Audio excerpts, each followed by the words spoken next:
आजकल आपको बहुत सारे लोग ऐसा कहते हुए मिल जाएंगे कि कोरोना वायरस अब जा चुका है। आप लोग भी काफ़ी रिलैक्स हो गए हैं। बहुत सारे लोगों को लगता है कि अब ना तो मास्क की ज़रूरत है और ना ही वैक्सीन लगवाने की ज़रूरत है। कई लोगों से हम बात करते हैं आजकल, तो वो कहते हैं कि अब तो कोरोना वायरस वैसे ही ख़त्म हो गया, वैक्सीन की भी कोई ज़्यादा ज़रूरत नहीं है।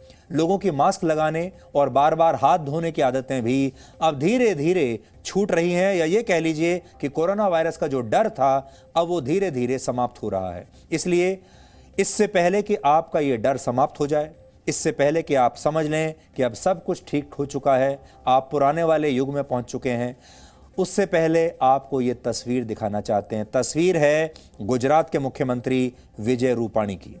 देखिए आप।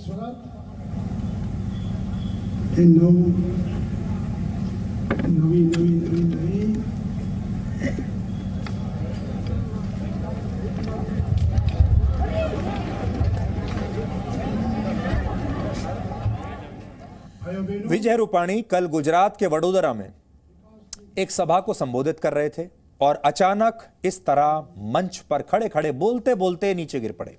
विजय रूपाणी को लगा कि शायद उनका ब्लड प्रेशर लो हो गया है और कमजोरी की वजह से उन्हें चक्कर आ गया। कोई भी यही सोचता। बाद में उन्हें अस्पताल ले जाया गया, जहां उनका कोरोना टेस्ट हुआ और यह टेस्ट पॉजिटिव पाया गया, यानी वो कोरोना पॉजिटिव है। इस टेस्ट की रिपोर्ट आज ही आई है। विजय रूपाणी की तबीयत फिलहाल बेहतर है और वो डॉक्टरों की निगरानी में है, और हम आप सब की तरफ से उन्हें शुभकामनाएं भी देते हैं कि वो जल्द से जल्द ठीक हो जाएं। लेकिन इस तस्वीर को देखकर आपको ये समझ जाना चाहिए, कोरोना वायरस अभी इस देश से गया नहीं है। अब भी इस देश में इस समय तकरीबन 1,40,000 मरीज कोरोना वायरस के संक्रमण के शिकार हैं, और इससे बचने के लिए अब भी कोई अचूक हथियार या दवाई हमारे पास नहीं है। खुद को इस संक्रमण से बचाने के लिए अगर आप अपनी इम्यूनिटी बढ़ाने का दावा करने वाले बहुत सारे मल्टीविटामिन्स के भरोसे जी रहे हैं, तो आज आप हमारी ये रिपोर्ट देखने के बाद शायद निराश हो जाएंगे, क्योंकि पिछले 1 साल में इस देश में एक नई रेस, एक नई होड़ शुरू हुई है अपनी इम्यूनिटी बढ़ाने की। और देश की, दुनिया भर की जो दवाई बनाने वाली कंपनियां हैं, वो समझ गए कि ये नया बिजनेस मॉडल है। पहले लोगों को डराओ और फिर उन्हें ये बताओ कि आप हमारी ये गोली, ये कैप्सूल, ये नया प्रोडक्ट खरीद लीजिए और इससे आपके शरीर की इम्यूनिटी बढ़ जाएगी। और आपने इस देश में, दुनिया भर में लोगों ने लाखों करोड़ों रुपया खर्च करके इस तरह की दवाइयां खरीदी हैं। हाल ही में एक नई रिसर्च हुई और उस नई रिसर्च से यह पता चला कि कोरोना वायरस के डर से पैदा हुए एक बहुत बड़े बाजार ने कारोबार को बड़ा फायदा पहुंचाया है। आप लोग तो अपने अपने घरों में डरे हुए थे, लेकिन ऐसे बहुत सारे लोग हैं, ऐसी बहुत सारी कंपनियां हैं जिन्होंने इस दौरान सैकड़ों हजारों करोड़ रुपए का धंधा किया है। और यह बाजार है विटामिन वाली गोलियों का बाजार, मल्टी विटामिन गोलियों का बाजार। हो सकता है कि इस वक्त आपके विटामिन की डोज लेने का टाइम भी हो रहा हो और आप भी हर रोज सोने से पहले कोई ना कोई मल्टी विटामिन की दवाई खाते होंगे। लेकिन अब अगली दवा खाने से पहले आप इस रिपोर्ट को जरा ध्यान से देख लीजिए। अमेरिका के क्लीवलैंड क्लिनिक के वैज्ञानिकों ने एक नई रिसर्च में दावा किया है कि विटामिन सी और जिंक जैसे मल्टी विटामिन खाने से कोरोना वायरस से संक्रमित मरीजों की हालत में कोई सुधार नहीं हो पाया। आपने देखा होगा हमारे देश में जब भी लोग एक दूसरे को आजकल मिल रहे हैं तो 2 बातें जरूर कहते हैं, एक तो जिंक खाओ और दूसरा विटामिन सी जरूर खाओ, कोरोना आपके आसपास भी नहीं आएगा। वैज्ञानिकों ने यह रिसर्च अप्रैल से अक्टूबर 2020 के बीच की। रिसर्च में 214 कोरोना संक्रमित मरीजों को शामिल किया गया। इन्हें 4 वर्गों में बांटा गया, 4 ग्रुप्स में बांटा गया। 6 महीने तक एक ग्रुप को सिर्फ जिंक दिया गया, दूसरे ग्रुप को सिर्फ विटामिन सी दिया गया, तीसरे ग्रुप को दोनों दिए गए, यानी तीसरे ग्रुप को विटामिन सी भी दिया और जिंक भी दिया, और चौथे ग्रुप को कुछ भी नहीं दिया गया, उन्हें कोई मल्टी विटामिन नहीं दिया गया, कोई दवाई नहीं दी गई। तो ये 4 ग्रुप्स थे।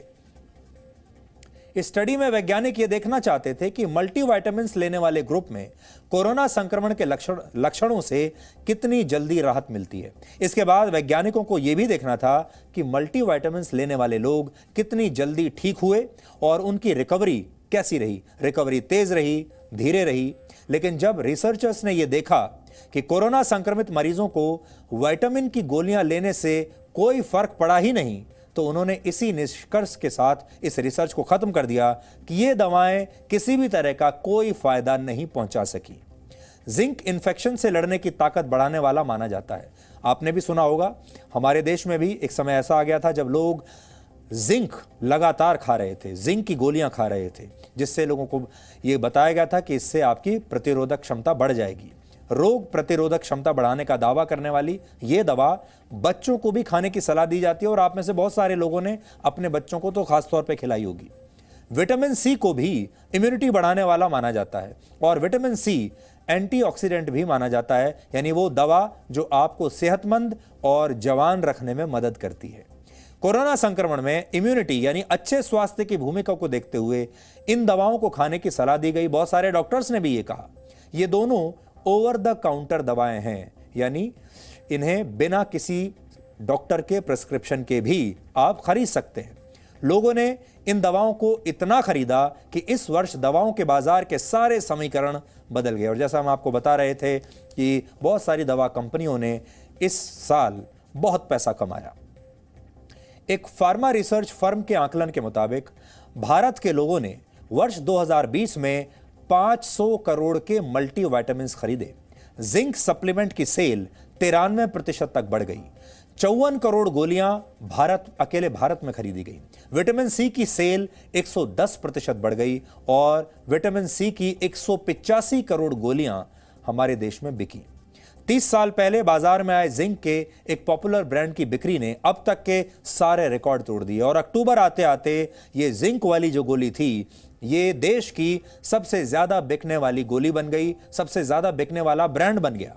जबकि डायबिटीज के इलाज में प्रयोग की जाने वाली इंसुलिन की सेल भी इसके बाद दूसरे नंबर पर आ गई। इससे पहले डायबिटीज की दवाई सबसे नंबर 1 पर रहा करती थी बिक्री के मामले में, और डायबिटीज की दवाओं ने कुल मिलाकर तकरीबन 47 करोड़ रुपए का कारोबार किया था। लेकिन ये जो जिंक की दवाई थी, इसने डायबिटीज को भी पीछे छोड़ दिया। अभी तक भारत में लाइफस्टाइल से जुड़ी बीमारियां, डायबिटीज और दिल की बीमारियों की दवाएं सबसे ज्यादा बिकती थी। इस वर्ष भी ये दवाएं बिकी, लेकिन इनकी सेल में इस वर्ष 10% की बढ़त हुई और इस वर्ष बाजार पर विटामिन की गोलियों ने कब्जा कर लिया। अप्रैल से अक्टूबर के 6 महीने के समय मल्टीविटामिन्स की सेल में 60% की बढ़त हुई। जनवरी 2020 के महीने से विटामिन की दवाएं बिक्री के हिसाब से 53वें नंबर पर थीं। अप्रैल 2020 में ये 30वें नंबर पर आ गईं और अक्टूबर आते आते ये जो मल्टीविटामिन गोलियां हैं, ये देश में सबसे ज्यादा बिकने वाली दवा बन गई। इम्यूनिटी बढ़ाने वाली दवाओं को लेकर डॉक्टरों की राय आज भी बटी हुई है। कुछ का मानना है कि इन्हें खाने से कोई नुकसान नहीं है, इसलिए इन्हें खा लेना चाहिए, फायदा नहीं है तो नुकसान भी नहीं है। जबकि कुछ डॉक्टरों के मुताबिक बिना जरूरत कोई भी दवा शरीर में नहीं जानी चाहिए। अगर आपके पास भी इम्यूनिटी बढ़ाने वाले ऐसे कई मल्टीविटामिन्स इस समय आपकी टेबल पर रखे हुए हैं, आपके घर पर रखे हुए हैं, तो आप इनका नियमित सेवन अगर करते हैं तो आपको हमारी ये रिपोर्ट ध्यान से देखनी चाहिए और इसे देखने के बाद आप ये तय कर पाएंगे कि आपको इम्यूनिटी मिली है या उसके बदले में सिर्फ मीठी गोली मिली है।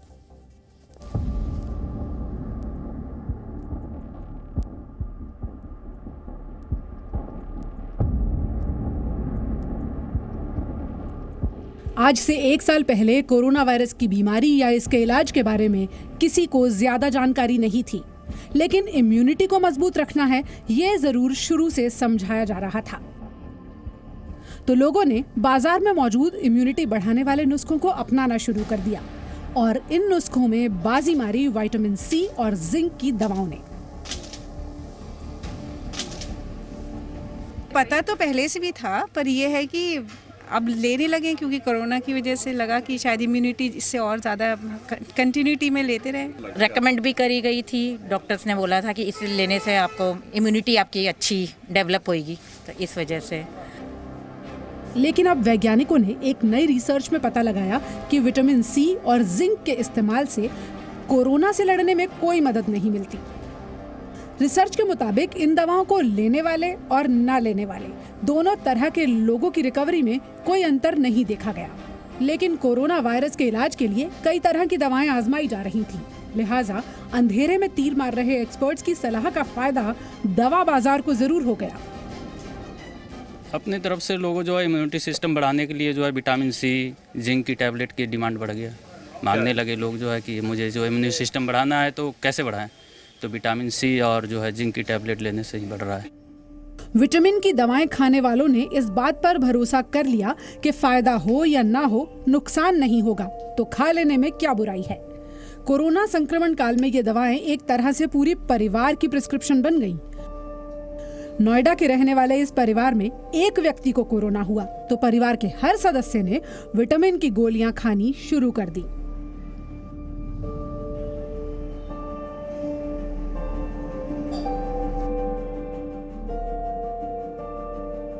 मतलब व्हाट्सएप पे फॉरवर्ड हो रहे थे, इवन न्यूज़ चैनल पे भी काफ़ी चीज़ें आ रही थी कि आप मतलब काढ़ा पी लीजिए, जिंक ये विटामिन सी खा लीजिए, आपकी इम्यूनिटी स्ट्रॉन्ग करेगा, हेल्प करेगा, आपकी एंटी बैक्टीरियल, आपसे बॉडी में आपका वो बैक्टीरिया से लड़ेगा, एंटीबायोटिक्स की तरह काम करेगा।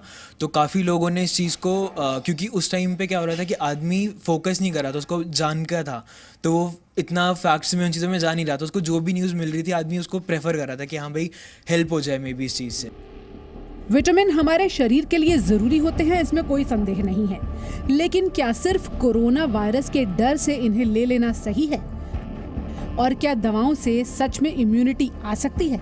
इस बारे में एक्सपर्ट्स का मानना है कि शरीर में किसी खास विटामिन या मिनरल की थोड़ी बहुत कमी हो तो उसे खान पान बेहतर करके बदल लेना चाहिए, लेकिन अगर ये कमी जरूरत से ज्यादा है तभी विटामिन की दवाएं लेनी चाहिए, वो भी एक निश्चित समय के लिए।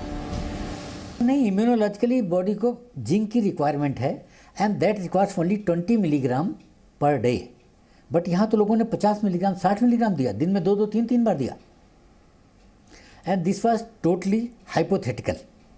It has no definite proof that it will improve our immunity. Vitamin C एक एंटीऑक्सीडेंट है जो इम्यून सिस्टम को मजबूत करने में अहम भूमिका निभाता है। कुछ स्टडीज ऐसा भी मानती हैं कि सर्दी होने पर विटामिन सी बच्चों को 14% तक जबकि युवकों को 8% तक राहत दे देता है। इसी तरह जिंक को रोगों से लड़ने की ताकत बढ़ाने वाला माना जाता है। आपके शरीर में सच में इनकी कमी है या नहीं, इसके लिए टेस्ट मौजूद हैं। इसीलिए अगर आप इन दवाओं का फायदा उठाना चाहते हैं तो पहले ये जानिए कि आपको इनकी जरूरत भी है या नहीं, इसके बाद ही इन्हें लें, और वो भी लगातार ना लें। कुछ महीनों के लिए ये दवाएं लेने के बाद अपने डॉक्टर से एक बार फिर से सलाह जरूर ले लें। वरुण भसीन के साथ ब्यूरो रिपोर्ट, जी मीडिया।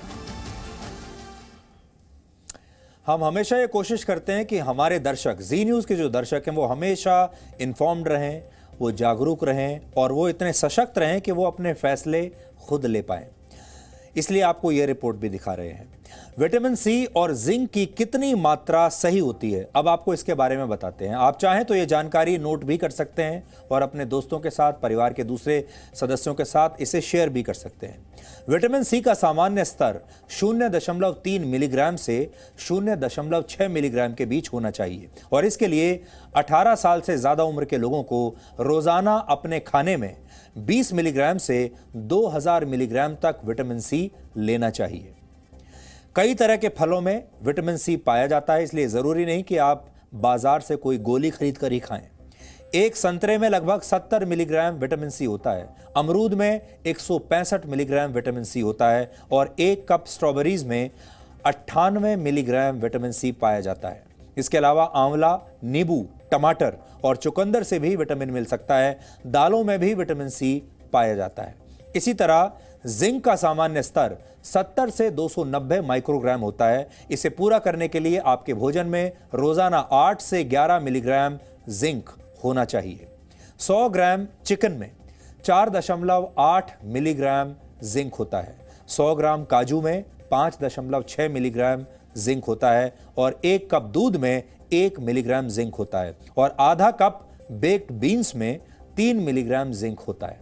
आप ये सारा अगर आप खाते हैं ये सब चीज़ें तो जिंक की कमी आपके शरीर में पूरी हो जाएगी। जिंक ज़्यादा मात्रा में नॉन-वेज फूड जैसे मछली, अंडे और सी फूड में पाया जाता है। अगर आप शाकाहारी हैं तो बीन्स, सफ़ेद चने, कद्दू के बीज, डेयरी उत्पाद, काजू, बादाम और मूंगफली जैसी चीज़ों से भी जिंक की कमी को पूरा कर सकते हैं।